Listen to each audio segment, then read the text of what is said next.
The first area I was in is called Williston, North Dakota, and it's up on like the Canadian border. Like my ward bordered Canada and kind of up by Montana too. And I got there in October and was there through the middle of February. So I was there for 3 transfers and a good chunk of the winter. And it went in like the last like 10 years, it's gone from like a city of like 8,000 to like 35,000 people because of the oil boom. So it's just like an oil boom town. Now it's kind of dropping a little bit with the oil prices going down. But while I was there, it was crazy.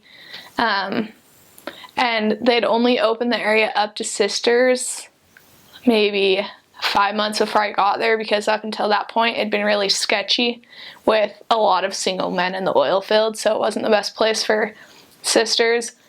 But since the boom was still going, a lot of them brought their families up, and now there are a lot more women and children. So I never felt scared. And like obviously there are mission rules and stuff, and the mission president and the zone leaders and everyone knows what they're doing and make rules, and as long as you're obedient, I felt fine that way. But the majority of my area was trailer parks and apartment buildings that have just been thrown up way fast.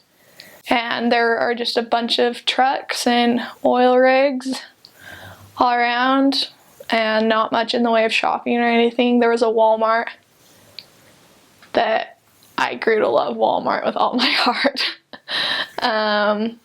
But there were actually like quite a few members, because a lot of people from Idaho and Utah had come up for jobs. So we had a ward list of maybe 800 people, and there were like 200 active. So almost every single time we'd go tracting, we'd find a less active. Lots of times they didn't want to talk to us, but just going through the ward list and trying to track them down was like a good way of finding for us.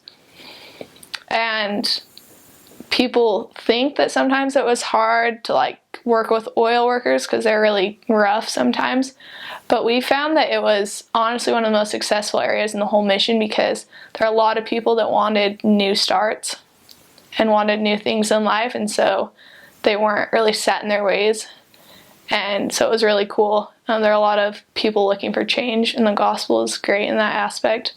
There's not like a whole lot to do outside. There really aren't a lot of even trees or mountains or water or anything, but it's great. The people up there are literally my favorite people of my whole mission.